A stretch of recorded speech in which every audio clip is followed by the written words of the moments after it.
한국? 하하하! 절대 개발 못할 겁니다. 미 국방부의 폭탄 발언에 세계가 발칵 뒤집혔습니다. 2조 원을 쏟아붓고도 차세대 어뢰 개발에 실패한 미국.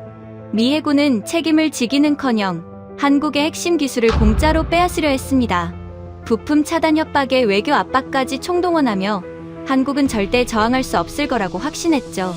하지만 한국은 예상대로 움직여주지 않았습니다.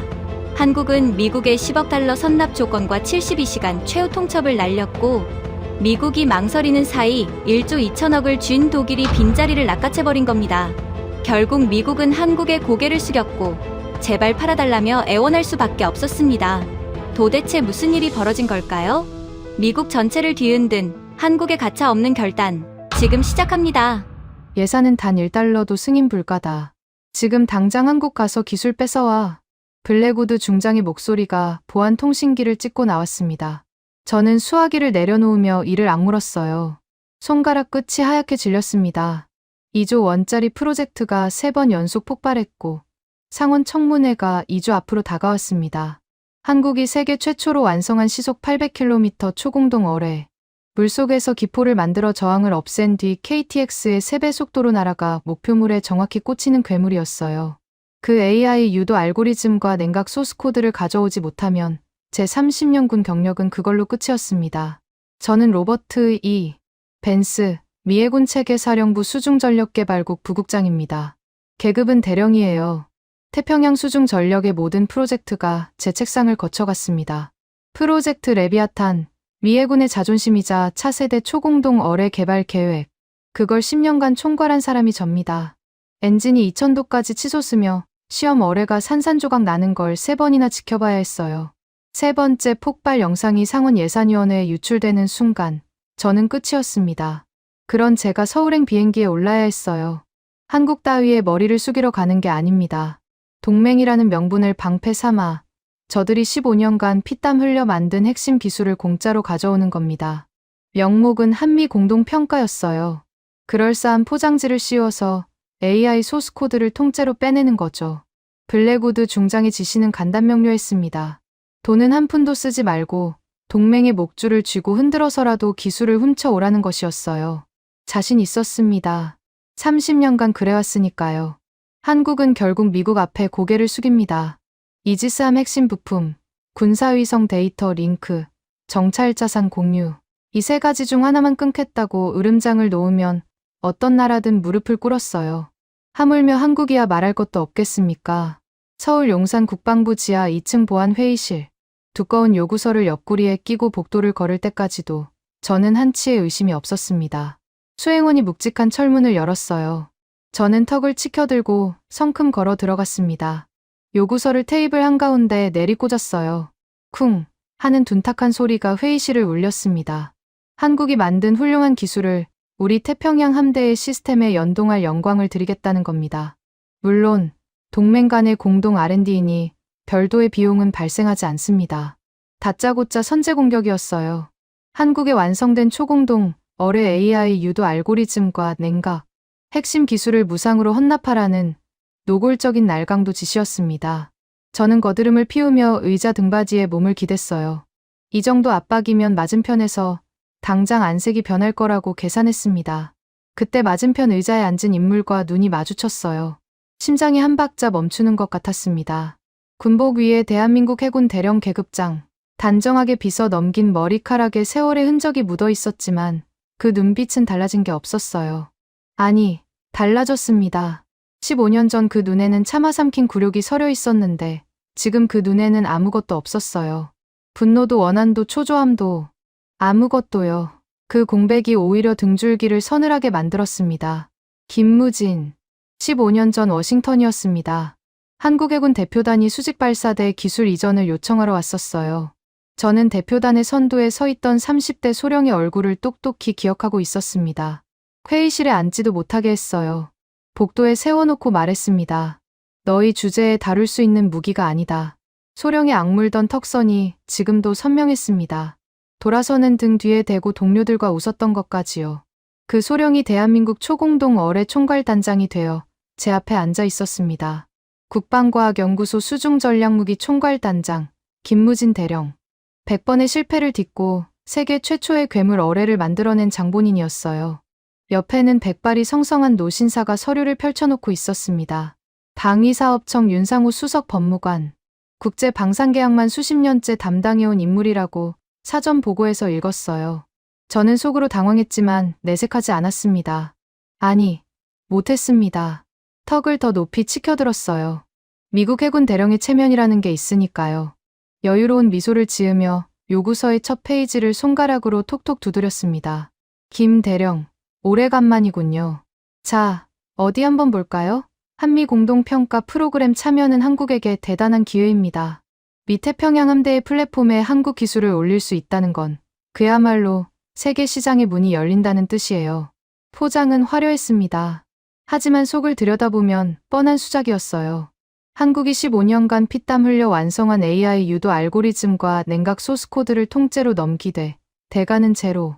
명목만 공동연구이지 실상은 기술 약탈이었습니다. 윤상우 법무관의 눈썹이 꼼틀했어요. 노신사의 입술이 열리려는 순간 김무진 대령이 왼손을 조용히 들었습니다. 딱 그것뿐이었어요. 손바닥 하나. 그런데 윤 법무관이 입을 다물었습니다. 저는 그 손짓의 의미를 읽지 못했어요. 아직은요? 김무진 대령은 제가 내리꽂은 요구서를 천천히 끌어당겼습니다. 첫 페이지를 넘기고, 둘째 페이지를 넘기고, 셋째 페이지에서 멈췄어요. 표정 변화가 전혀 없었습니다. 눈동자만 좌에서 우로 정확하고 느리게 움직였어요. 마치 제가 공들여 짜놓은 온갖 수작의 민낯을 엑스레이로 한 줄 한 줄 해부하는 것 같았습니다. 저는 다리를 꼬고 앉아 여유를 부렸습니다. 테이블 위로는요. 테이블 밑에서는 오른쪽 무릎이 미세하게 떨리고 있었어요. 김무진 대령의 그 무표정한 침묵이 생각보다 무거웠습니다.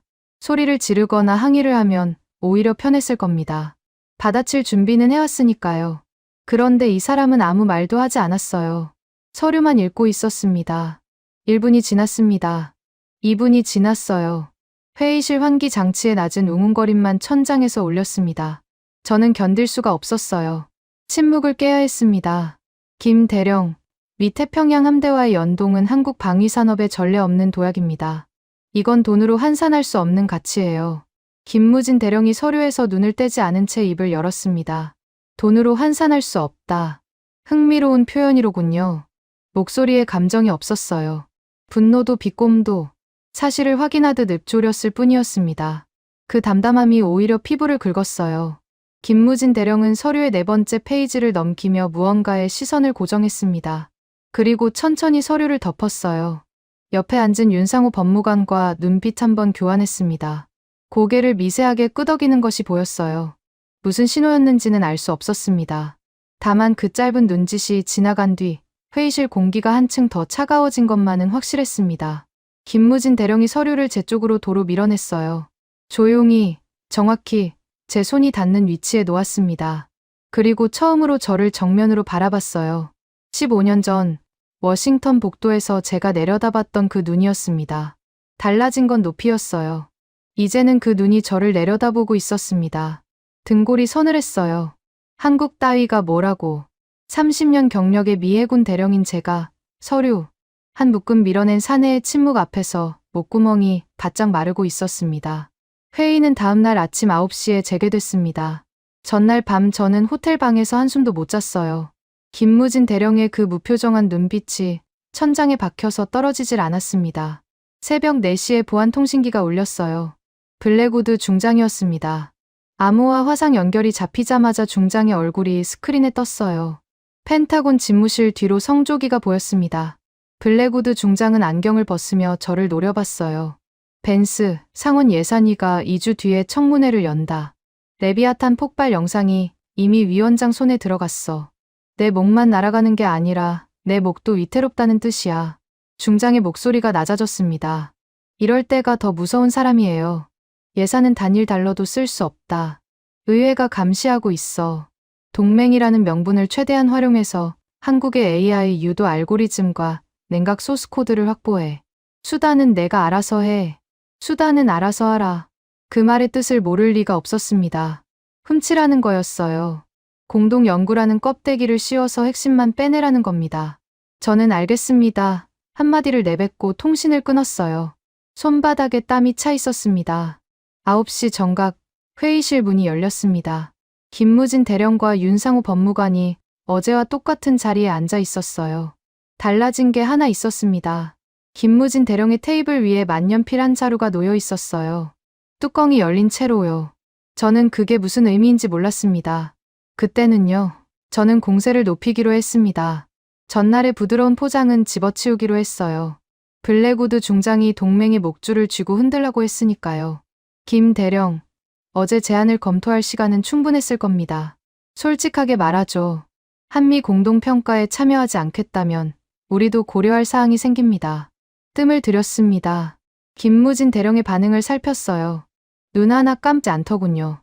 현재 한국 해군이 운용 중인 이지스함 핵심 부품 공급 계약. 다음 분기 갱신건인데 워싱턴에서 재검토 의견이 나오고 있어요. 협박이었습니다. 노골적인요. 이지스함 핵심 부품을 끊겠다는 으름장이었어요. 그 부품 없이는 한국 해군의 최첨단 구축함이 항구에 묶이는 겁니다. 30년간 이 카드를 꺼내면 안 통한 적이 없었습니다.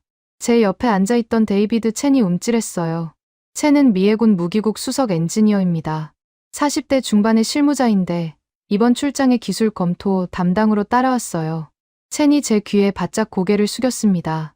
벤스 대령님, 이건 선을 넘는 겁니다. 한국의 초공동 어뢰 데이터를 제가 분석해봤는데 저들은 이미 우리를 10년 이상 추월했습니다. 위협해서 될 상대가 아니에요. 정당한 대가를 치르고 싸워야 합니다. 첸의 목소리가 떨렸어요.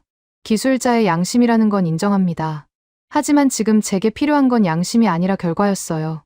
첸, 닥쳐. 한국은 영원한 미국의 하청업체야. 우리가 부품줄을 끊으면 저들 해군은 마비돼. 그걸 모를 리가 없잖아. 제 목소리가 회의실에 울렸습니다. 첸이 입술을 깨물며 고개를 떨궜어요. 저는 첸을 윽박지른 기세를 몰아맞은 편을 노려봤습니다. 김무진 대령은 제 협박을 듣는 내내 고개를 살짝 숙이고 있었어요. 화가 나서 고개를 숙인 게 아니었습니다. 만년필을 움직이고 있었어요. 제가 내뱉은 말을 적고 있었습니다. 이지스함 핵심 부품 공급 재검토, 한국 해군 운용 찾을 시사. 또박또박 토시 하나 빠뜨리지 않고요. 회의록이었습니다. 그걸 깨닫기까지 몇 초가 걸렸어요. 깨달은 뒤에도 멈출 수가 없었습니다. 블랙우드 중장의 목소리가 귓속에서 울리고 있었으니까요. 수단은 알아서 하라고 했습니다. 저는 테이블을 손바닥으로 내리쳤어요. 분명히 해두죠. 이건 요청이 아니라 통보입니다. AI 소스코드를 무상으로 제공하지 않을 경우 기존 방산 협력 전반에 걸쳐 재평가가 불가피합니다. 제 손바닥이 얼얼했습니다. 회의실이 잠깐 조용해졌어요. 김무진 대령의 만년필이 멈추지 않았습니다. 서걱서걱 펜촉이 종이 위를 긁는 소리만 일정하게 흘렀어요. 저는 그 소리가 신경에 거슬렸습니다. 무슨 소리냐면 제가 아무리 목소리를 높여도 저들의 리듬이 전혀 흔들리지 않는다는 뜻이었으니까요.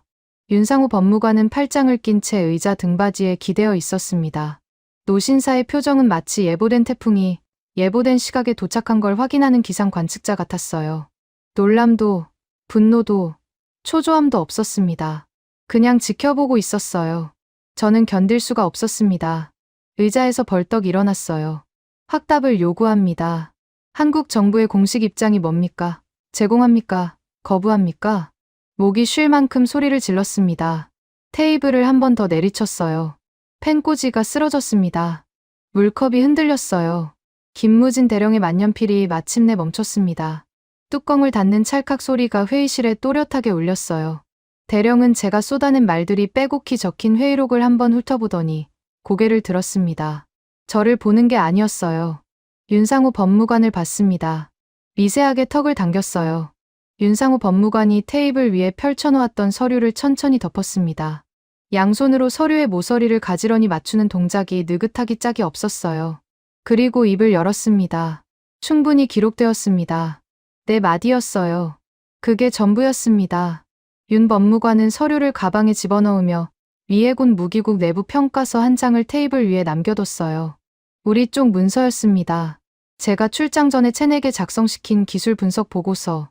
거기에 빨간 밑줄이 그어져 있었어요. 윤 법무관이 친 게 아닙니다. 김무진 대령의 만년필 자국이었어요. 밑줄이 그어진 문장을 읽었습니다. 제 눈을 의심했어요. 한국의 초공동 어뢰 기술은 이미 미군의 차세대 수중 전력을 최소 10년 이상 추월했음. 우리 해군 무기국이 자체적으로 평가한 결론이었습니다. 한국이 쓴 게 아니에요.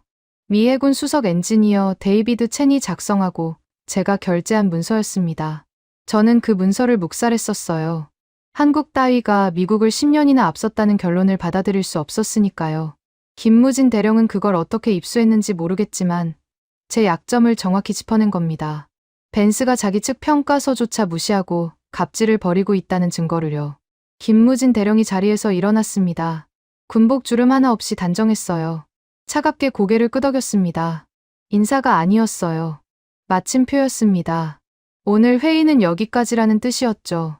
두 사람이 회의실을 나간 뒤 저는 한참 동안 의자에서 일어나지 못했습니다. 테이블 위에 남겨진 빨간 밑줄이 자꾸 눈에 밟혔어요. 첸이 조심스럽게 다가왔습니다. 대령님, 저 문서를 저들이 갖고 있다는 건 우리의 기술 격차를 이미 정확히 파악하고 있다는 뜻입니다. 지금이라도 정식 구매 협상으로 전환하셔야 합니다. 옳은 말이었어요. 머리로는 알고 있었습니다. 하지만 30년간 쌓아올린 자존심이 그걸 허락하지 않았어요. 미국이 한국에게 돈을 내고 기술을 산다. 그건 태평양의 주인이 바뀌었다고 선언하는 것과 같았습니다. 저는 이를 악물었어요. 내일 아침 다시 회의를 잡아 수위를 더 올린다. 첸이 고개를 저으며 돌아섰습니다. 그 뒷모습에서 체념이 읽혔어요. 저도 읽었습니다. 다만 인정하지 않았을 뿐이에요. 호텔로 돌아와 샤워기 아래 서 있었습니다. 뜨거운 물이 어깨를 때렸지만 한기가 가시지 않았어요. 김무진 대령의 만년필이 종이 위를 긁던 서걱서걱 소리가 귓속에서 계속 맴돌았습니다. 저는 그 소리의 정체를 그때까지 깨닫지 못했어요. 그건 기록이었습니다. 훗날 제 숨통을 끊을 무기가 될 기록이었어요. 다음 날 오전, 저는 회의실 문을 열며 입꼬리를 올렸습니다. 밤새 시나리오를 짰어요. 한국이 이틀 연속 침묵으로 일관했다는 건 내부적으로 의견이 갈리고 있다는 뜻이라고 해석했습니다. 김무진 대령은 강경파고 위쪽에서는 미국과의 관계를 깨고 싶지 않을 거라고요. 30년 경험이 알려주는 패턴이었어요. 한국은 결국 타협합니다. 늘 그래왔으니까요. 저는 의자에 깊숙이 앉으며 다리를 꼬았습니다. 오늘은 제가 주도권을 잡는 날이에요. 어제보다 더 구체적인 압박 카드를 준비해왔거든요. 그런데 회의실 풍경이 달랐습니다. 김무진 대령의 자리 앞에 두꺼운 서류 묶음이 놓여 있었어요. 어제까지는 제 쪽에서 서류를 꺼내 테이블에 올렸습니다. 오늘은 반대였어요. 대한민국 국방부 직인이 표지에 선명하게 찍혀 있었습니다. 붉은 먹물이 아직 마르지 않은 것처럼 짙었어요. 저는 그 서류를 보는 순간 미세하게 눈이 좁아졌습니다. 뭔가 계산이 틀어지고 있다는 감각이었어요. 하지만 내색하지 않았습니다. 한국이 역제안을 들고 나온 거라면 오히려 좋았어요. 협상 테이블에 올라왔다는 뜻이니까요. 깎고 다듬으면 되는 겁니다. 미국이 그동안 수천 번 해온 일이었어요. 김무진 대령이 아무 말 없이 서류를 테이블 한가운데로 밀었습니다. 쿵. 어제 제가 요구서를 내리꽂았을 때와 똑같은 소리였어요. 다만 울림이 달랐습니다. 제 요구서는 허세가 담긴 둔탁한 소리였고 이 서류는 뭐랄까 관 뚜껑을 닫는 소리 같았어요. 그때는 왜 그런 느낌이 드는지 몰랐습니다. 저는 서류를 끌어당겨 첫 페이지를 넘겼습니다. 제1조 R&D 데이터 접근 비용 10억 달러. 전액 선납. 숫자를 2번 읽었어요. 10억 달러. 한화로 1조 3천억 원이 넘는 금액이었습니다. 선납이라는 단어가 눈에 박혔어요. 분할도 아니고 후불도 아닌 계약 체결과 동시에 전액을 내놓으라는 겁니다. 저는 웃음이 나올 뻔했어요. 한국이 미국한테 10억 달러를 부르다니. 허풍도 이런 허풍이 없다고 생각했습니다. 페이지를 넘겼어요. 제2조. 본 기술에서 파생되는 모든 지식재산권, IP 일체, 대한민국 정부 영구 귀속. 눈동자가 요동쳤습니다. 영구 귀속. 이건 한국이 원천 기술의 주인이고 미국은 영원히 라이선스를 빌려 쓰는 을이 된다는 뜻이었어요. 미 해군 역사상 어떤 동맹국도 이런 조항을 들이민 적이 없었습니다. 저는 서류를 덮으며 자리에서 벌떡 일어났어요. 이게 뭡니까? 협상 아닙니까? 모욕입니까? 목소리가 갈라졌습니다. 의자가 뒤로 밀리며 바닥을 긁는 소리가 났어요. 저는 서류를 손등으로 밀쳐내려 했습니다. 김무진 대령은 시선조차 주지 않았어요. 제가 서 있든 소리를 지르든 관심이 없다는 듯 자기 앞에 놓인 만년필 뚜껑을 돌리며 윤상호 법무관 쪽을 바라봤습니다. 그 무관심이 주먹보다 아팠어요. 무시당하는 느낌이 아니라 계산에 포함되지 않는 변수 취급을 받는 느낌이었습니다. 윤상호 법무관이 서류 사본을 꺼내 천천히 펼쳤어요. 노신사의 목소리는 낮고 또렷했습니다.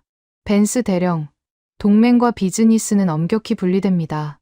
국제방산기술 이전에 관한 바세나르 협정 제4조 제2항, 그리고 한미 방산협력 양해각서, 부속 의정서 제11조를 근거로 말씀드립니다. 기술 제공국은 자국 기술의 가치 산정 및 이전 조건에 대한 배타적 결정권을 보유합니다. 법조항을 줄줄 읊는 게 아니었어요. 칼로 도려내듯 정확한 근거를 짚었습니다. 제가 30년간 동맹이라는 단어 뒤에 숨겨왔던 모든 억지가 법전 앞에서 맥없이 무너지고 있었어요. 동맹은 안보협력의 틀이지 기술 무상 양도의 근거가 아닙니다. 이 점은 미 국방부 법률 자문실의 판례 해석과도 일치합니다. 저는 반박하려고 입을 열었지만 말이 나오지 않았어요. 윤 법무관이 인용한 건 한국법이 아니라 미국 자체 법률 해석이었거든요. 제가 알아야 할 조항을 제가 모르고 있었습니다. 아니, 알고도 무시해왔던 겁니다. 한국 따위에 적용될 리 없다고 업신여기면서요. 저는 서류를 다시 집어들었어요. 뭔가 빈틈이 있을 거라고, 반드시 허점을 찾아낼 거라고 이를 갈며 페이지를 넘겼습니다. 제3조, 제4조, 제5조, 기술 유출 시 손해배상 조항, 제3국 이전 사전 승인권, 훈련 데이터 접근 범위 제한, 모든 조항이 한국에 절대적으로 유리하게 설계되어 있었어요. 빈틈이 없었습니다. 마치 미국이 수십 년간 다른 나라들에게 강요했던 독소 조항을 거울에 비춰놓은 것 같았어요. 그 순간 깨달았습니다. 이 서류를 만든 사람이 누구인지. 윤상호 법무관. 이 노신사는 수십 년간 미국에서 무기를 수입하며 온갖 불합리한 조항에 쓰린 경험을 고스란히 뒤집어서 이 계약서에 녹여 넣은 거였어요. 미국이 갈고 닦았던 칼날이 이제 미국의 목에 대어진 겁니다. 저는 마지막 페이지를 넘기려다 손이 멈췄어요. 거기까지는 아직 볼 생각이 없었습니다. 앞에 두 조항만으로도 충분히 황당했으니까요. 서류를 테이블에 내려놓으며 코웃음을 쳤어요.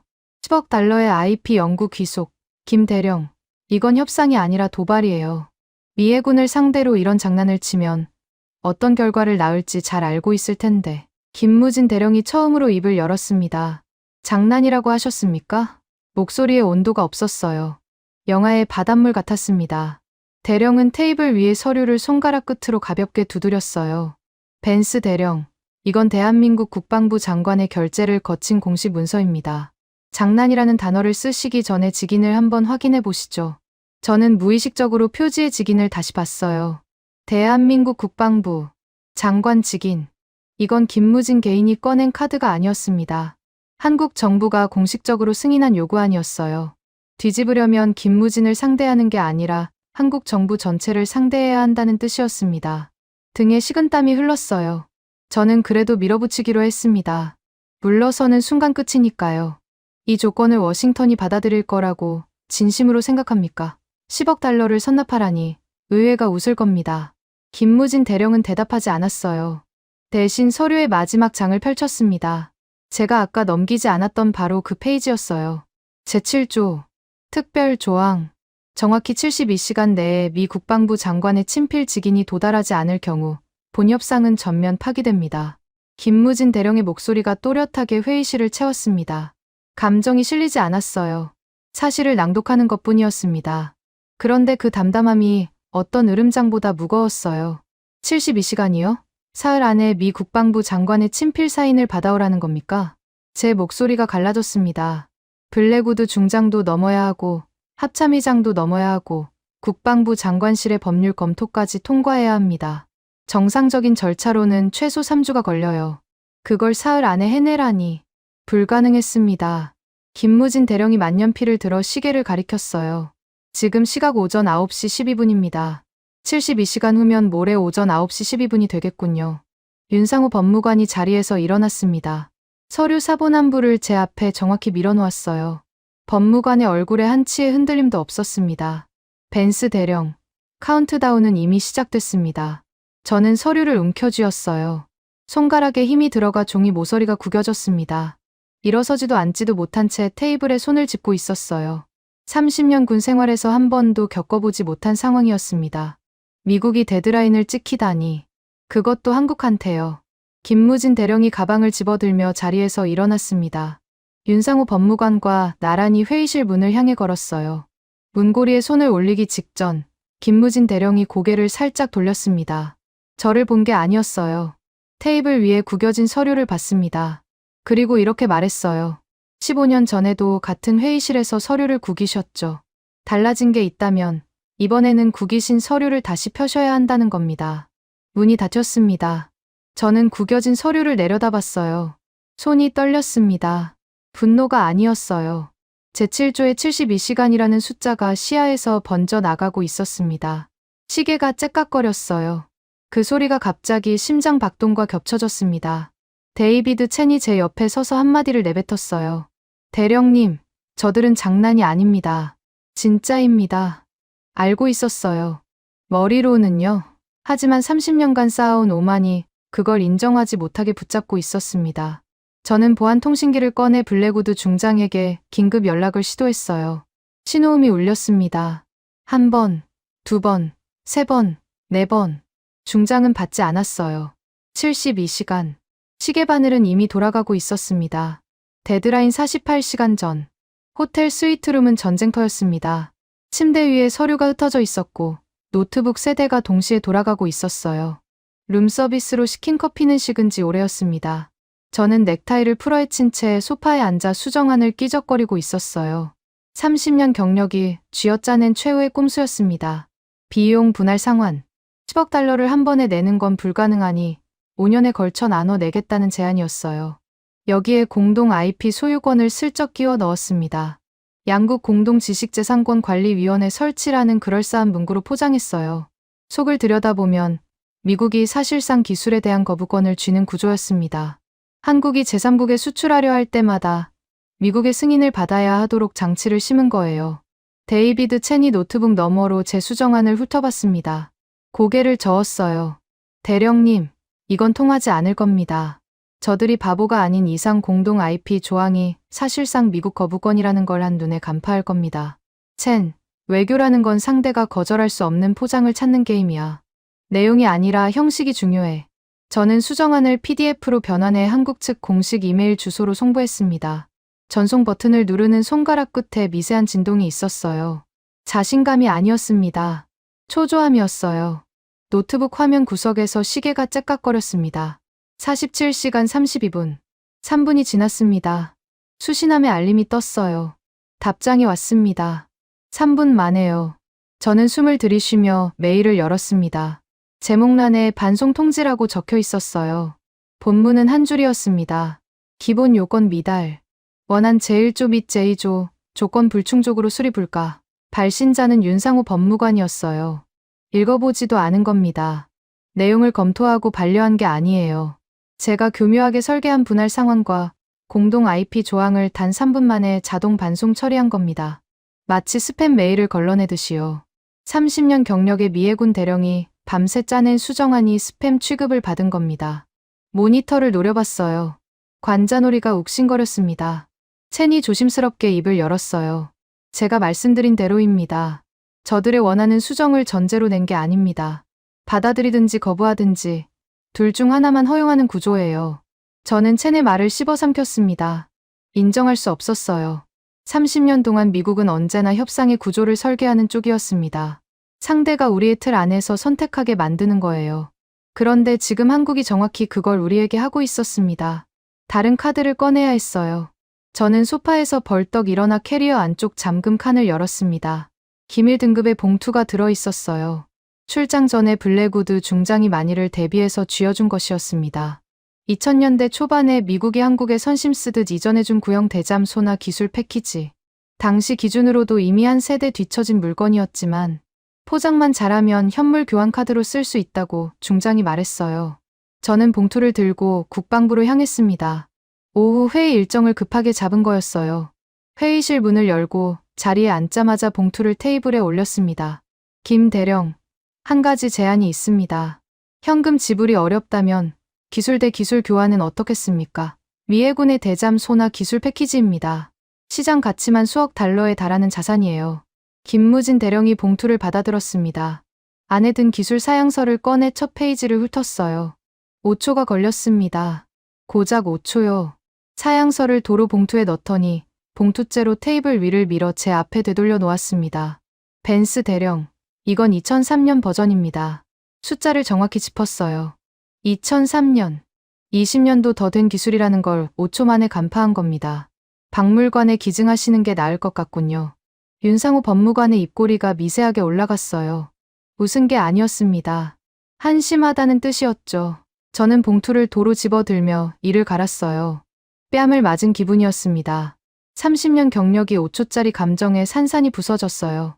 퇴각할 수 없었습니다. 호텔로 돌아온 저는 마지막 남은 카드를 꺼냈어요. 주한 미 대사관 무관부. 외교 채널을 통한 정치적 압박이었습니다. 대사관 군사 담당관에게 직접 전화를 걸었어요. 대사관 차원에서 한국 국방부에 공식 항의 서한을 보내주시오. 동맹 안보 협력의 근간을 흔드는 일방적 조건이라는 취지로. 그리고 내일 회의에 무관부 직원을 동석시켜 주시오. 외교적 무게를 실으려는 계산이었습니다. 대사관이 개입하면 한국 정부 입장에서도 부담이 커지니까요.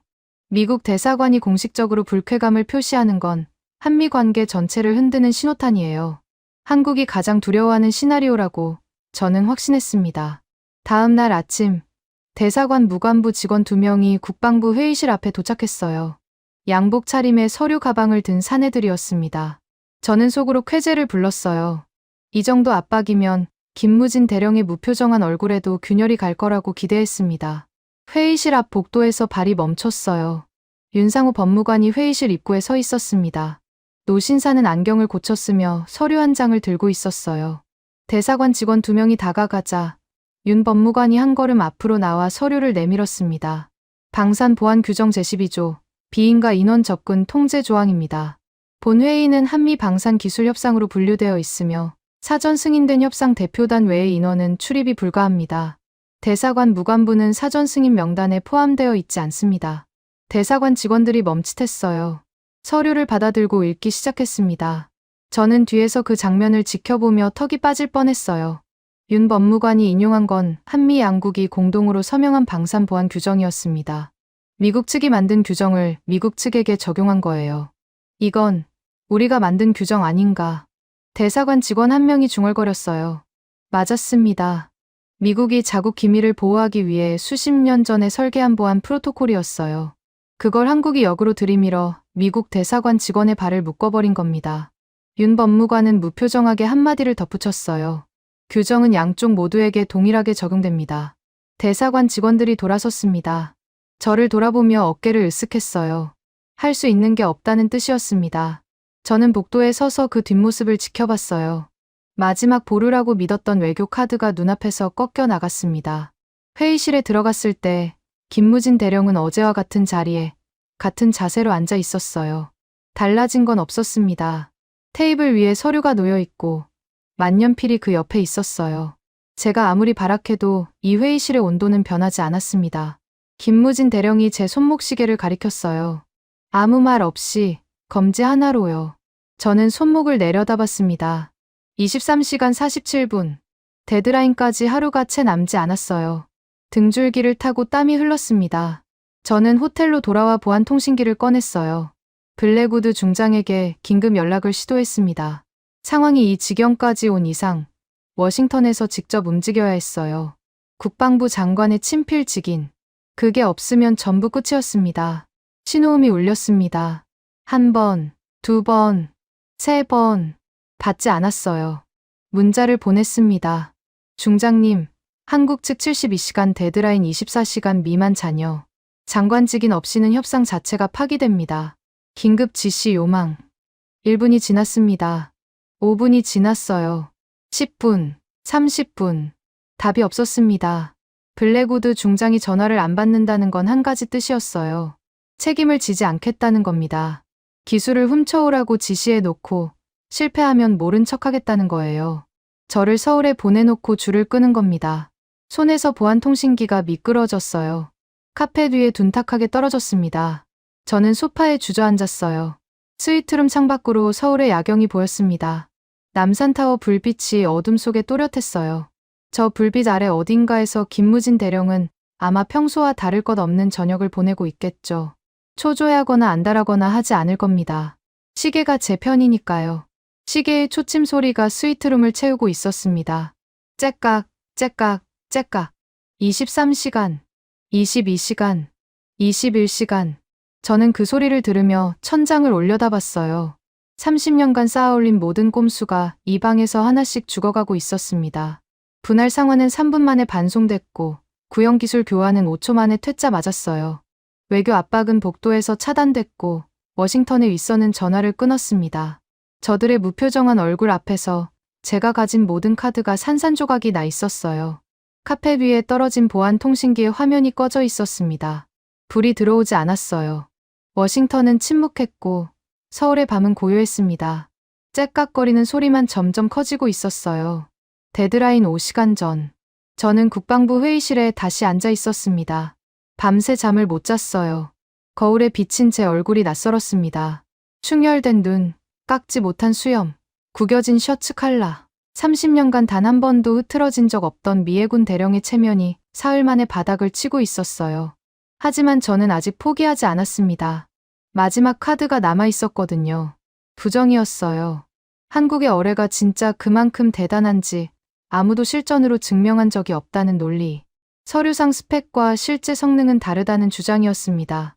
제 프로젝트 레비아탄도 시뮬레이션에서는 완벽했어요. 실전 테스트에서 3번 연속 폭발했을 뿐이죠. 한국의 괴물 어뢰도 마찬가지일 수 있습니다. 아니, 그래야만 했어요. 그래야 제가 이 자리에 앉아있을 명분이 생기니까요. 김무진 대령이 들어왔습니다. 윤상호 법무관과 나란히. 늘 그렇듯 표정 변화가 없었어요. 서류 가방을 내려놓고 자리에 앉는 동작이 군더더기 없이 정확했습니다. 저는 선수를 쳤어요. 의자에서 몸을 앞으로 기울이며 입을 열었습니다. 김 대령, 72시간이니 10억 달러니 하기 전에 한 가지만 짚고 넘어갑시다.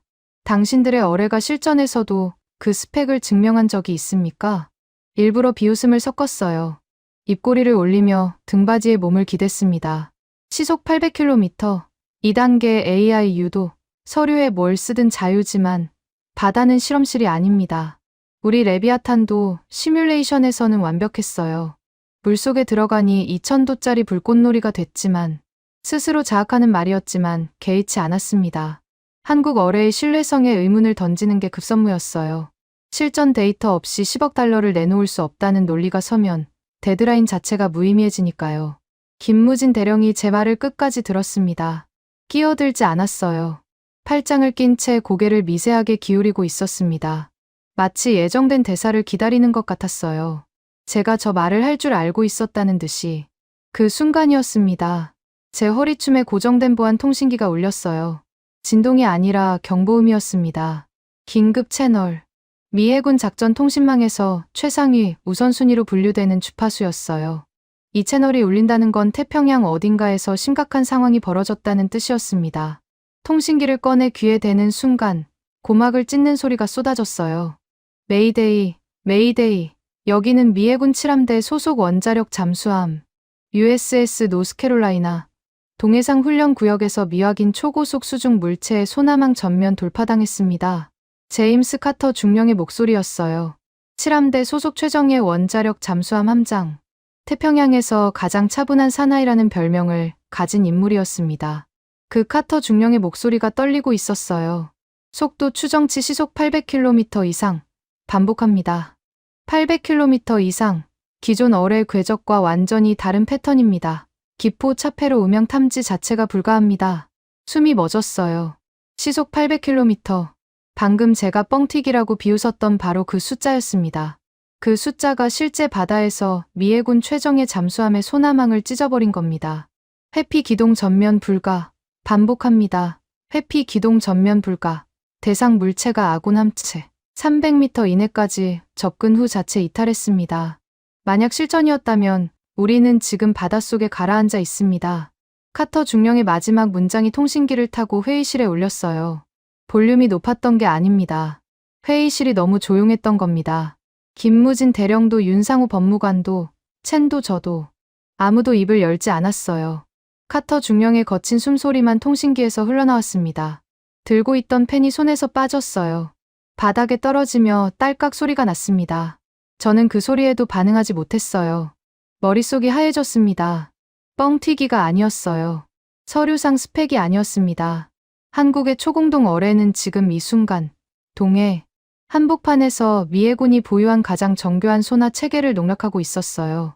300m까지 접근한 뒤 스스로 빠져나갔다는 건 원한다면 격침시킬 수 있었다는 뜻이었습니다. 그걸 하지 않은 건 자비가 아니라 시위였어요. 우리가 원하면 언제든 너희를 끝낼 수 있다는. 김무진 대령이 자리에서 조용히 일어나 회의실 벽면에 대형 모니터를 껐습니다. 모니터에 뭐가 떠 있었는지 저는 보지 못했어요. 제 시선은 바닥에 떨어진 펜에 고정되어 있었으니까요. 김무진 대령의 목소리가 들렸습니다. 실전 증명은 이 정도면 충분합니까? 서늘했어요. 칼날보다 차가운 건 그 목소리에 감정이 전혀 실리지 않았다는 거였습니다. 승리의 환호도 없었고 복수의 쾌감도 없었어요. 사실을 확인하는 어조였을 뿐입니다. 저는 대답하지 못했어요. 입술이 말라붙어 떨어지지 않았습니다. 머릿속에서 카터 중령의 비명이 반복 재생되고 있었어요. 회피 기동 전면 불가. 미해군 잠수함 함장이 입 밖에 내는 것 자체가 치욕인 문장입니다. 그 치욕이 서울 한복판 이 회의실까지 날아온 거예요. 다리에서 힘이 빠졌습니다. 저는 의자 팔걸이를 움켜잡으며 간신히 앉은 자세를 유지했어요. 목소리가 떨렸습니다. 본국과 통화할 시간을 주시오. 하루만, 아니, 반나절만 더 주십시오. 애원이었어요. 30년 경력의 미해군 대령이 한국 대령에게 시간을 구걸하고 있었습니다. 사흘 전만 해도 상상조차 할 수 없던 장면이었어요. 김무진 대령은 대답하지 않았습니다. 대신 윤상호 법무관 쪽으로 시선을 보냈어요. 그 눈짓의 의미를 이제는 알고 있었습니다. 당신 차례라는 뜻이었어요. 윤상호 법무관이 가방에서 서류를 한 장 꺼냈습니다. 얇은 종이 한 장이었어요. 지금까지의 두꺼운 계약서와는 달랐습니다. 법무관이 서류를 테이블 위에 놓으며 읽기 시작했어요. 벤스 대령, 아직 확인하지 않으신 조항이 남아 있습니다. 저는 눈을 깜빡였어요. 제 7조는 이미 봤습니다. 72시간 데드라인. 그 뒤에 뭐가 더 있다는 겁니까? 법무관이 종이를 가리켰어요. 제 7조 제2항. 특별 조항의 부속 조항이었습니다. 제가 넘겨버린 페이지 뒤에 숨겨져 있었던 거예요. 제 7조 제2항. 72시간 만료 시 미합 중국의 우선 협상국 지위는 자동으로 영구 박탈됩니다. 법무관의 목소리가 또렷했어요.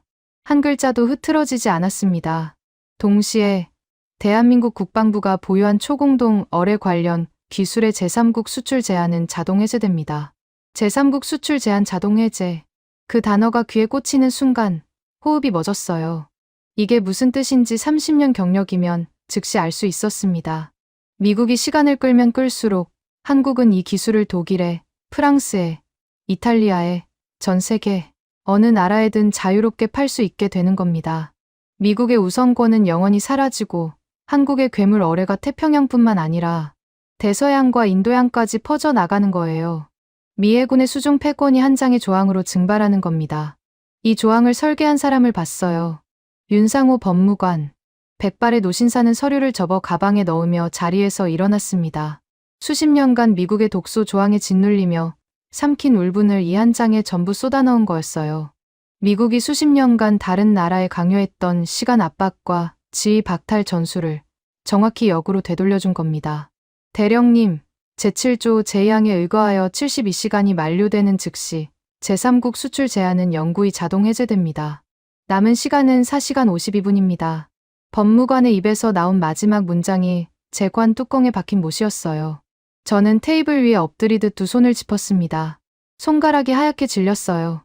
데이비드 첸이 제 옆에서 고개를 떨구고 있는 게 시야 끝에 보였습니다. 첸은 처음부터 알고 있었어요. 정당하게 사야 한다고, 갑질할 때가 아니라고 팩트를 들이밀었던 유일한 사람이었습니다. 저는 그 말을 묵살했어요. 보안 통신기를 집어들었습니다. 블랙우드 중장에게 다시 전화를 걸었어요. 신호음이 울렸습니다. 1번, 2번, 3번, 4번, 5번. 6번째 신호음이 끊기며 자동 응답기로 넘어갔습니다. 워싱턴은 끝까지 침묵했어요. 째깍거리는 시계 소리만 회의실을 메우고 있었습니다. 카운트다운 10분 전이었습니다. 저는 회의실 구석 의자에 앉아 보안 통신기를 쥐고 있었어요. 화면에는 블랙우드 중장에게 보낸 문자 12통이 나란히 찍혀 있었습니다. 단 한 통도 읽은 표시가 뜨지 않았어요. 마지막 문자를 보낸 건 3분 전이었습니다. 중장님, 10분 남았습니다. 장관 직인 없이는 우선 협상권이 영구 박탈됩니다. 제발 응답해 주십시오. 제발이라는 단어를 군 통신에 쓴 건 30년 만에 처음이었어요. 김무진 대령과 윤상호 법무관은 맞은편에 앉아 있었습니다. 늘 그랬듯 조용했어요. 테이블 한가운데 노트북이 한 대 놓여 있었고 화면에 디지털 타이머가 돌아가고 있었습니다. 빨간 숫자가 초 단위로 깎여 나갔어요. 9분 53초, 9분 52초, 9분 51초. 김무진 대령이 그 타이머를 설치한 건지 윤 법무관이 켜놓은 건지 모르겠습니다. 어느 쪽이든 의도는 명확했어요. 저한테 보여주려는 거였습니다. 데이비드 첸이 제 옆에 앉아 고개를 숙이고 있었어요. 첸의 노트북 화면이 제 시야에 들어왔습니다. 메일함이 열려 있었어요. 워싱턴에서 온 메일은 없었습니다. 첸이 조심스럽게 고개를 돌려 저를 봤어요. 입술을 달싹였지만 아무 말도 하지 않았습니다. 할 말이 남아있지 않았겠죠. 처음부터 정당하게 사라고 했으니까요. 7분이 남았습니다. 저는 입술을 깨물었어요. 피 맛이 났습니다. 보안 통신기를 한 번 더 들었어요. 블랙우드 중장 번호를 눌렀습니다. 신호음이 울렸어요.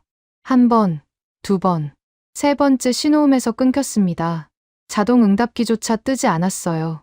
수신 거부였습니다. 중장이 제 번호를 차단한 겁니다. 손에서 힘이 빠졌어요. 통신기가 테이블 위에 떨어지며 딸깍 소리를 냈습니다. 김무진 대령이 그 소리에 시선을 잠깐 돌렸다가 다시 타이머로 눈을 돌렸어요. 그뿐이었습니다. 5분. 저는 마지막으로 발악했어요. 의자에서 일어나 김무진 대령 쪽으로 한 걸음 다가갔습니다. 김 대령, 사흘만 더 주면 장관 직인을 받아올 수 있소. 사흘이 무리라면 이틀이라도. 미 해군이 공식적으로 요청하는 겁니다. 목소리가 갈라졌어요. 매달리는 톤이라는 걸 스스로도 알고 있었습니다. 30년간 다른 나라들을 압박하던 그 입으로 지금 한국에게 시간을 구걸하고 있었어요. 김무진 대령이 고개를 들었습니다. 저를 정면으로 봤어요. 3일 만에 처음으로 그 눈에 무언가가 스쳤습니다. 연민이었을까요? 아니었어요. 그건 확인이었습니다. 제가 끝까지 달라지지 않았다는 걸 확인하는 눈빛이었어요. 벤스 대령, 72시간은 72시간입니다. 그 한마디가 전부였어요. 김무진 대령은 다시 타이머로 시선을 돌렸습니다. 3분. 저는 데이비드 첸을 봤어요. 첸의 눈이 마주쳤습니다. 그 안에 섬광 같은 것이 지나갔어요. 첸이 입술을 깨물며 미세하게 고개를 끄덕였습니다. 제가 무슨 생각을 하는지 읽은 거예요. 첸이 노트북 자판 위에 손을 올렸어요. 손가락이 떨리고 있었습니다. 핵심 데이터 백업이었어요. 협상이 파기되기 전에 한국 측이 시험 과정에서 보여줬던 기술. 사양 일부라도 몰래 저장하려는 마지막 발악이었습니다. 첸은 기술자였어요. 이 데이터가 어떤 가치를 갖는지 누구보다 잘 알고 있었습니다. 저는 눈짓으로 허락했어요. 막다른 골목에 몰린 쥐의 본능이었습니다. 첸의 손가락이 자판을 두드렸어요. 엔터 키를 누르는 순간이었습니다. 노트북 화면 전체가 붉게 물들었어요. ACCESS-DNID. 굵은 흰색 글씨가 빨간 배경 위에서 전멸했습니다. 한 번, 두 번, 세 번. 화면이 꺼졌다 켜졌다를 반복하며 경고음이 울렸어요. 첸이 황급히 다른 키를 눌렀지만 반응이 없었습니다. 마우스도 먹통이었어요. 시스템 전체가 잠겨버린 겁니다. 한국은 이미 알고 있었어요. 우리가 데이터를 빼돌리려 할 거라는 거려. 보안 프로토콜은 처음부터 가동되어 있었습니다. 데드라인이 끝나기도 전에, 아니 어쩌면 첫날부터 우리의 모든 접근 경로를 감시하고 있었던 거예요. 첸이 의자에서 물러앉으며 양손을 들었어요. 항복의 자세였습니다. 저는 붉게 전멸하는 화면을 멍하니 바라봤어요. 1분. 타이머의 빨간 숫자가 59초, 58초, 57초를 찍으며 깎여 나갔습니다. 회의실에 아무 소리도 없었어요. 환기 장치의 웅웅거림도, 첸의 타자 소리도 사라졌습니다. 타이머 숫자가 바뀔 때마다 미세하게 깜빡이는 빛만이 네 사람의 얼굴 위를 스쳤어요. 30초, 20초, 10초. 저는 눈을 감았어요. 9, 8, 6, 5, 4, 3, 2, 1, 0. 날카로운 알람 소리가 회의실을 갈랐습니다. 짧고 단호한 단이름이었어요. 한 번 울리고 끝이었습니다. 그 한 번의 소리가 모든 걸 끊어놓았어요. 윤상호 법무관이 자리에서 일어났습니다. 가방 안에서 미리 준비된 서류를 꺼냈어요. 표지에 미해군 공식 자격 박탈 및 협상 파기 통보서라고 인쇄되어 있었습니다. 법무관은 서류를 테이블 위에 펼치고 양복 안주머니에서 직인을 꺼냈어요. 쾅! 붉은 직인이 서류 위에 찍혔습니다. 먹물이 번지며 대한민국 방위사업청이라는 글자가 선명하게 드러났어요. 그 소리가 관뚜껑에 못을 박는 망치질처럼 회의실에 울렸습니다. 김무진 대령이 자리에서 일어났어요. 테이블 위에 브리핑 자료를 가지런히 정리해 가방에 넣었습니다. 한 장도 남기지 않았어요. 동작에 미련이 없었습니다. 마치 예정된 일정을 소화하는 것처럼 자연스러웠어요. 제가 미국이라는 나라를 대표해서 3일간 벌인 모든 발악이 이 사람의 하루 업무 중 하나에 불과했다는 듯이 저는 의자에서 벌떡 일어났어요. 계급장도 체면도 내팽개쳤습니다. 테이블을 짚으며 김무진 대령 앞을 가로막았어요. 잠깐, 김 대령. 내가 내 연금을 걸고서라도 보증하겠소. 장관 직위는 반드시 받아오겠습니다. 일주일만, 아니 사흘만 더. 제 목소리가 회의실 벽에 부딪혀 돌아왔어요. 비참하게 울렸습니다. 미해군 대령이 개인 연금을 담보로 내밀며 한국 대령에게 매달리는 광경이었어요.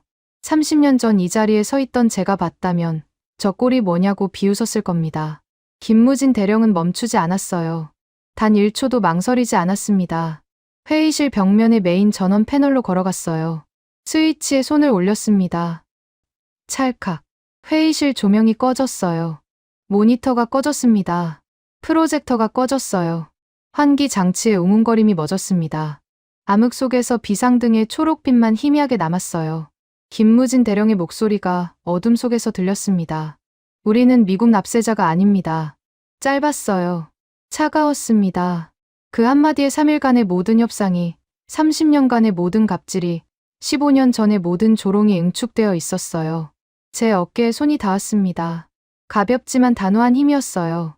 김무진 대령이 제 어깨를 밀어냈습니다. 밀쳐낸 게 아니라 치운 겁니다. 길을 막고 있는 장애물을 치우듯이. 저는 비틀거리며 한 걸음 물러났어요. 문이 열렸습니다. 복도에 형광등 빛이 쏟아져 들어왔어요. 김무진 대령과 윤상호 법무관의 실루엣이 그 빛 속으로 걸어 나갔습니다. 두 사람의 등이 점점 작아졌어요. 뒤돌아보지 않았습니다. 문이 닫혔어요. 철문이 닫히며 울린 금소금이 회의실에 오래 맴돌았습니다. 저는 그 소리를 알고 있었어요. 15년 전 워싱턴 회의실에서 한국 대표단을 내쫓고 문을 닫았을 때와 같은 소리였습니다. 그때 저는 문 안쪽에서 웃고 있었어요. 지금은 문 안쪽에서 떨고 있었습니다.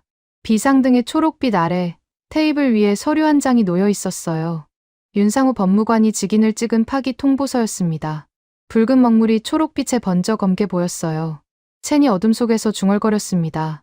끝났군요. 저는 대답하지 못했어요. 서류 위에 붉은 직인을 내려다보고 있었습니다. 15년 전 우리가 한국에게 선사했던 차가운 철문의 정적이 이제 제 목을 조르는 사형 선고가 되어 돌아온 겁니다. 48시간 뒤 저는 독일 함부르크에 있었습니다. 서울에서 쫓겨나다시피 한 뒤 곧장 비행기를 탄 건 아니었어요. 워싱턴으로 돌아가야 했습니다. 블랙우드 중장에게 대면 보고를 해야 했으니까요. 하지만 중장의 비서실은 제 면담 요청을 3번 연속 거절했어요. 바쁘다는 핑계였습니다. 2조 원짜리 프로젝트를 말아먹고 한국에게 쫓겨난 대령의 얼굴을 보고 싶지 않다는 뜻이겠죠. 함부르크행 비행기에 오른 건 제 판단이었습니다. 함부르크 국제 방산 박람회. 전 세계 방산 관계자가 모이는 자리에서 한국의 행보를 직접 감시해야 했어요. 제7조 제2항에 의해 제3국 수출 제한이 풀렸다는 건 한국이 이 박람회에서 기술을 공개할 가능성이 높다는 뜻이었습니다. 아직 계약이 체결된 건 아니니까요. 유럽 쪽에 압력을 넣어서라도 한국의 거래를 막을 수 있다고 믿었어요. 아니, 믿고 싶었습니다. 함부르크 매세 전시장은 거대했어요.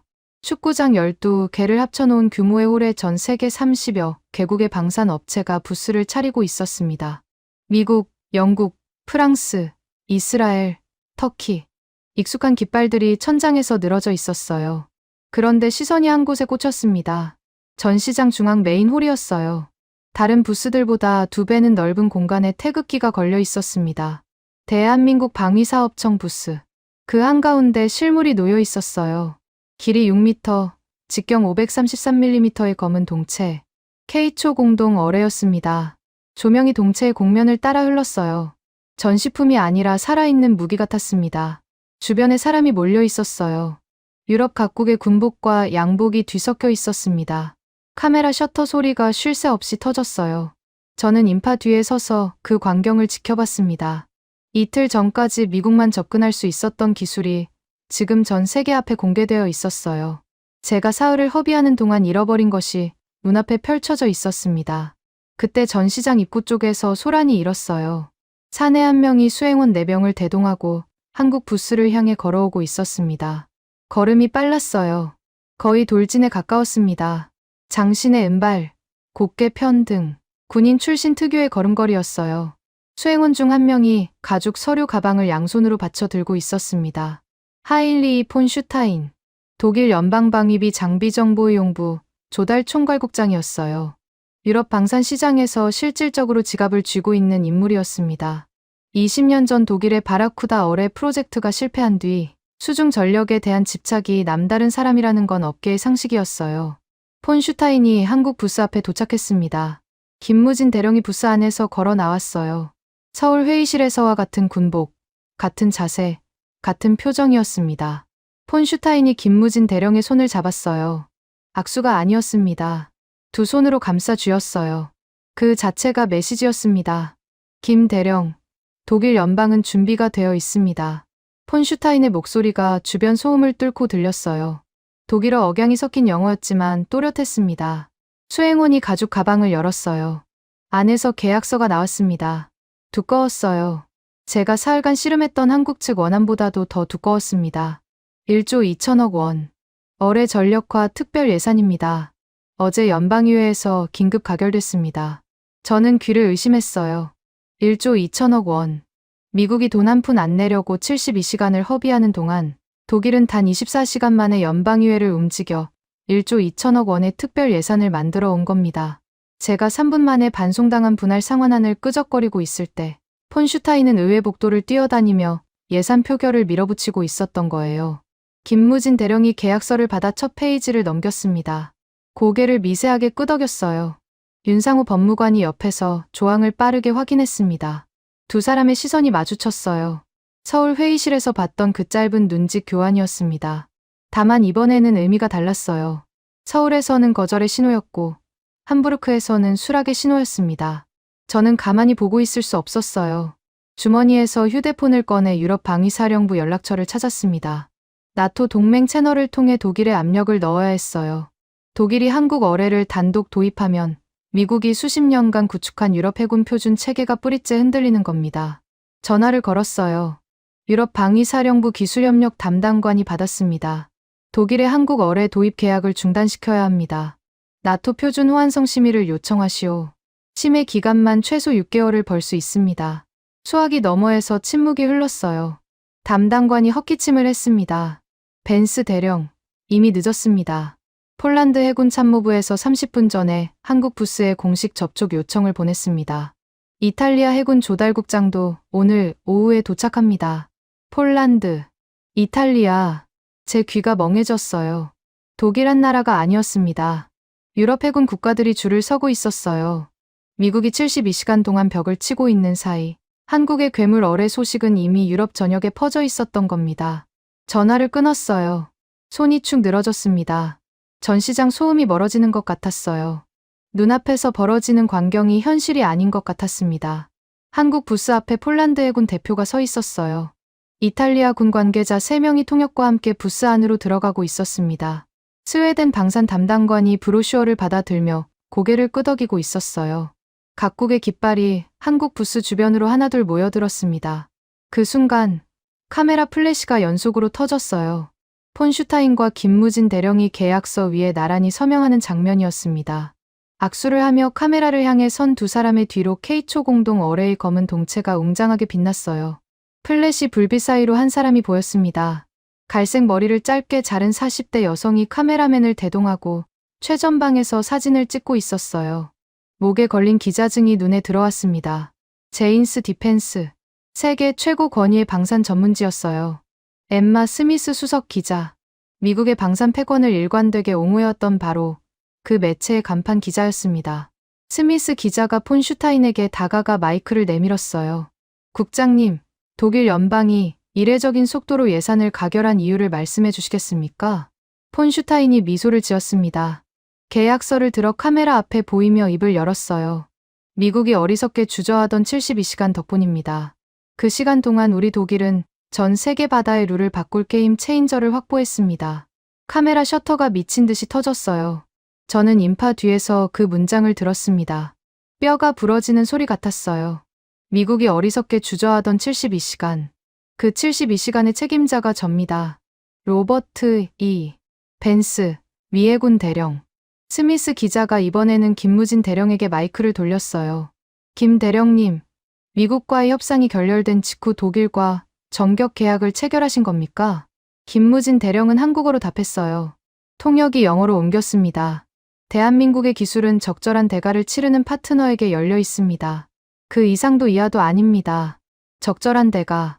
서울 회의실에서 저는 그 대가를 한 푼도 치르지 않으려고 발악했어요. 독일은 24시간 만에 1조 2천억 원을 들고 뛰어왔습니다. 차이가 뭐냐고 묻는다면 한쪽은 훔치려 했고 한쪽은 사려 했다는 거예요. 답은 처음부터 정해져 있었습니다. 저는 마지막 발악으로 폰 슈타인에게 직접 전화를 걸었어요. 벨이 3번 울린 뒤 폰 슈타인이 받았습니다. 전시장 어딘가에서 웅성거리는 소리가 수화기 너머로 들렸어요. 슈타인 국장, 벤스 대령입니다. 이 계약은 나토 동맹 체계에 심각한 균열을 초래할 수 있습니다. 재고를 요청합니다. 수화기 너머에서 잠깐 침묵이 흘렀어요. 폰 슈타인의 목소리가 돌아왔습니다. 웃음기가 섞여 있었어요. 벤스 대령, 승자는 문서로 행동하는 법입니다. 미국이 문서를 거부하는 동안 독일은 문서에 서명했습니다. 전화가 끊겼어요. 수화기를 귀에서 떼는데 몇 초가 걸렸습니다. 손이 축 늘어졌어요. 전시장 대형 전광판에 속보가 떴습니다. 제인스 디펜스 헤드라인이었어요. 단독. 오만한 미 해군의 참사. 한국의 괴물 어뢰 기술을 훔치려다 독일에게 태평양을 통째로 뺏기다. 엠마 스미스 기자의 서명이 달린 기사였습니다. 헤드라인의 글자 하나하나가 눈에 박혔어요. 오만한 미 해군. 참사. 훔치려다. 뺏기다. 전 세계 방산 관계자 수천 명이 이 헤드라인을 지금 이 순간 읽고 있었습니다. 워싱턴의 펜타곤 수뇌부도 읽겠죠. 블랙우드 중장도요. 저는 전시장 구석 벤치에 주저앉았어요. 다리에 힘이 없었습니다. 주머니 속 휴대폰이 연속으로 진동했어요. 워싱턴에서 오는 연락이었습니다. 펜타곤 참모진, 해군 작전사령부, 상원 예산위 담당관.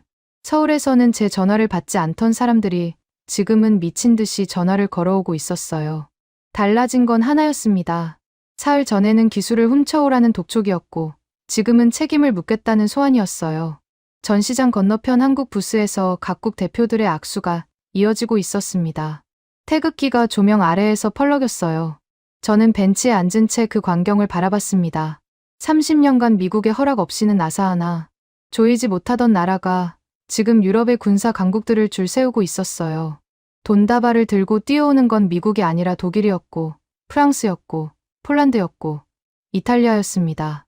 휴대폰 진동이 멈추지 않았어요. 저는 화면을 내려다봤습니다. 블랙우드 중장실에서 온 문자가 떠 있었어요.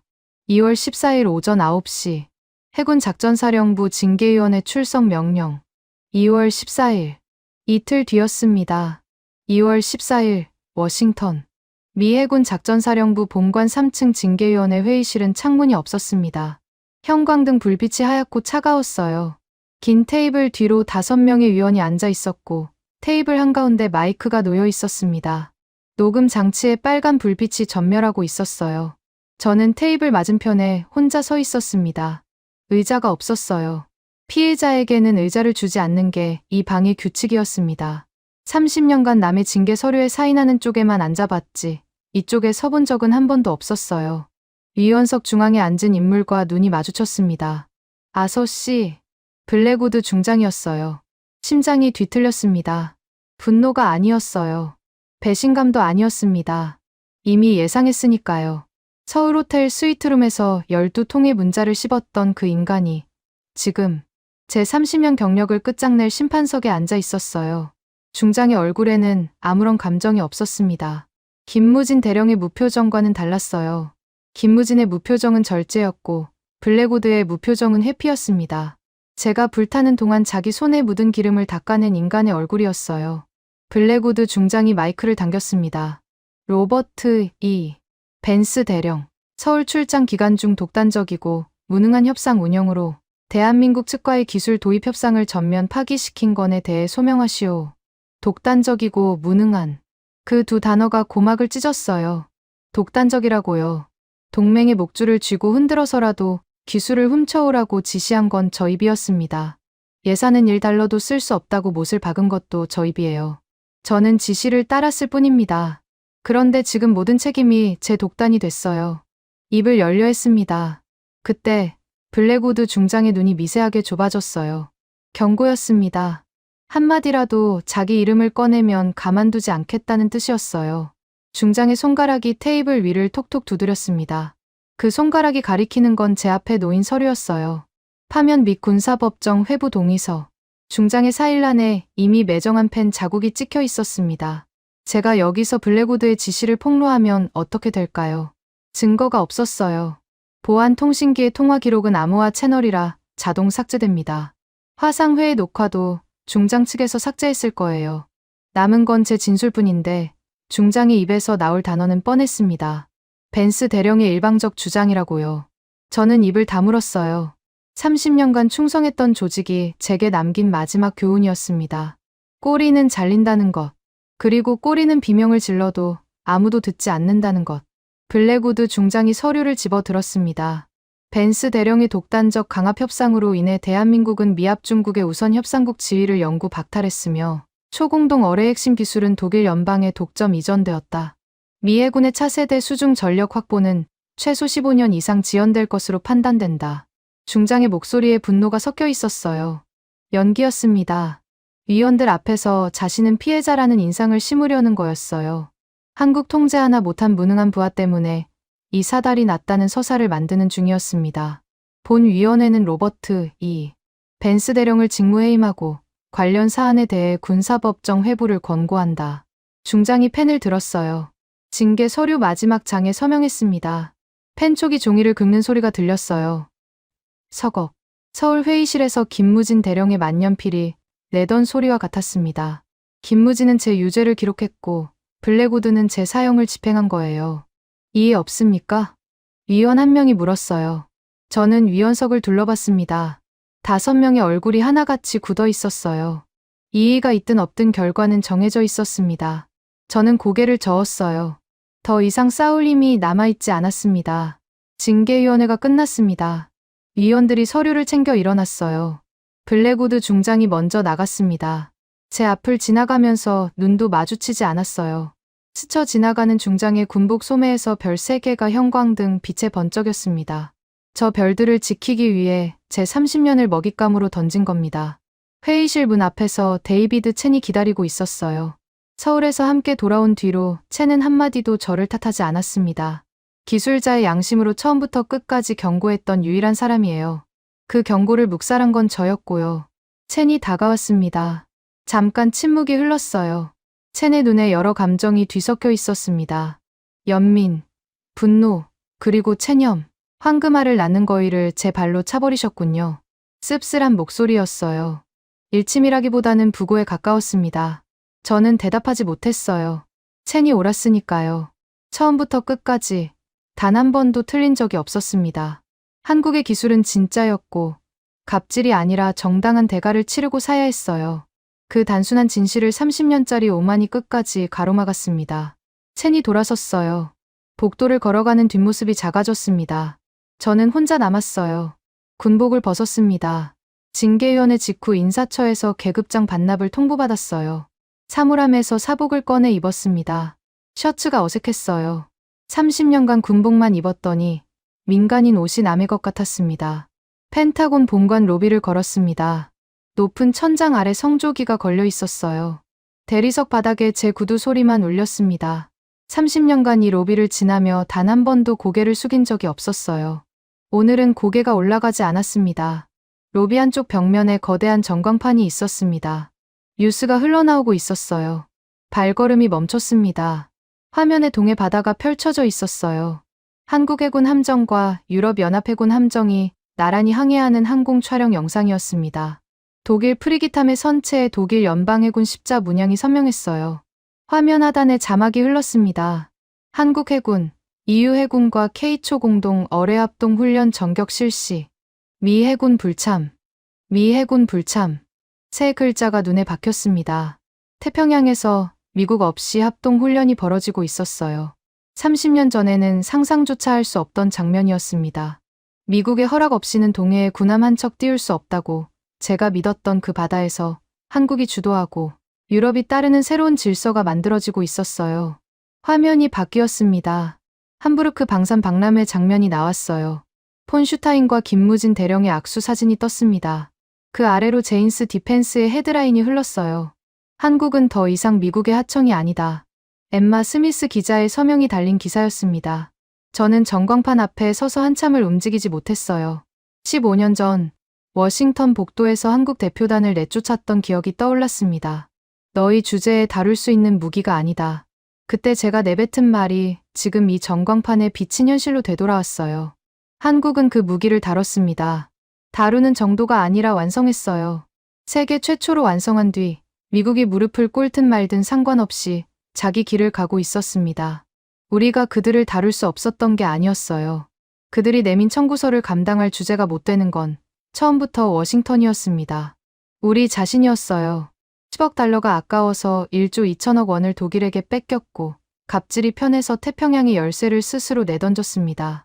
로비를 빠져나왔어요. 2월에 워싱턴은 바람이 매서웠습니다. 코트 깃을 세우며 주차장으로 걸었어요. 주머니에 손을 넣자 딱딱한 것이 손에 잡혔습니다. 계급장이었어요. 반납 전에 무의식적으로 주머니에 넣었던 모양입니다. 독수리와 닻이 새겨진 금속 조각. 30년의 무게가 손바닥 위에 올려져 있었어요. 움켜쥐었습니다. 모서리가 손바닥에 박혔어요. 아팠습니다. 하지만 놓을 수가 없었어요. 바람이 불었습니다. 펜타곤 건물 위로 성조기가 펄럭였어요. 저는 그 깃발을 올려다봤습니다. 30년간 저 깃발 아래에서 세계의 주인이라고 믿었어요. 한국 따위는 언제든 고개를 숙일 거라고, 미국의 허락 없이는 아무것도 할 수 없을 거라고. 틀렸습니다. 김무진 대령의 서늘한 눈빛이 떠올랐어요. 15년 전 복도에서 돌아서던 그 등이 떠올랐습니다. 굴욕을 삼키면서도 끝내 꺾이지 않았던 그 사내가 100번의 실패를 딛고 괴물을 만들어냈어요. 그리고 돌아왔습니다. 복수하러 온 게 아니었어요. 복수할 필요조차 없었습니다. 그냥 자기 자리에 앉아 문서한 묶음과 만년필 한 자루로 미 해군 대령의 30년을 끝장낸 거예요. 주차장에 제 차가 서 있었습니다. 시동을 걸었어요. 라디오에서 뉴스가 흘러나왔습니다. 한국 국방과학연구소가 개발한 K초 공동 어뢰의 제3국 수출 문의가 2주 만에 14개국에 달한 것으로 확인됐습니다. 독일을 시작으로 폴란드, 이탈리아, 스웨덴, 호주, 인도가 공식 절차에 착수했으며 라디오를 껐어요. 핸들을 쥔 손등에 핏줄이 붉어졌습니다. 14개국. 제가 사흘간 갑질하며 허비한 시간이 만들어낸 숫자였습니다. 미국이 독점할 수 있었던 기술이 지금 지구 반대편 14개 나라의 책상 위에 올라가 있었어요. 차를 몰고 워싱턴 시내를 빠져나왔습니다. 포토맥 강이 보였어요. 회색 물결이 2월의 찬바람에 일렁이고 있었습니다. 강 건너로 펜타곤 건물의 오각형 실루엣이 흐릿하게 보였어요. 30년간 저 건물이 세계의 중심이라고 믿었습니다. 지금도 거대하긴 했어요. 하지만 어딘가 작아 보였습니다. 서울에서, 함부르크에서, 동해에서 벌어지고 있는 일들에 비하면요. 계급장을 주머니에서 꺼냈어요. 손바닥 위에 올려놓고 한참을 내려다봤습니다. 독수리와 다 30년의 영광과 오만이 이 작은 금속 조각에 전부 담겨 있었어요. 창문을 내렸습니다. 2월의 매서운 바람이 차 안으로 밀려들었어요. 저는 계급장을 쥔 주먹을 내밀었습니다. 놓지 못했어요. 한참을 그렇게 서 있다가 주먹을 도로 걷어들였습니다. 계급장을 코트 안주머니에 넣었어요. 버릴 수가 없었습니다. 30년의 무게를 버리기에는 제 오만이 아직 덜 죽었는지도 모르겠어요. 창문을 올렸습니다. 포토맥 강의 바람이 차단됐어요. 차 안이 다시 조용해졌습니다. 라디오를 켜지 않았어요. 뉴스가 두려웠습니다. 한국이라는 두 글자가 또 흘러나올 게 뻔했으니까요. 시동을 걸었어요. 어디로 가야 할지 몰랐습니다. 펜타곤에는 더 이상 제 자리가 없었고 집에는 빈 거실만 있었어요. 저는 그냥 달렸습니다. 포토맥 강을 따라 목적지 없이 백미러의 펜타곤이 멀어지고 있었어요. 30년의 성이 점점 작아졌습니다. 저는 백미러에서 눈을 떼지 못했어요. 15년 전 한국 소령의 등이 떠올랐습니다. 워싱턴 복도에서 돌아서던 그 등, 굽히지 않았던 그 등이요. 그때 저는 그 등을 보며 웃었습니다. 지금은 제 등이 구부러져 있었어요. 지금까지 여러분의 영원한 말동무, 감동을 더하다 였습니다. 세계를 놀라게 한 대한민국. 다음 영상에서도 계속됩니다. 좋은 하루 되세요.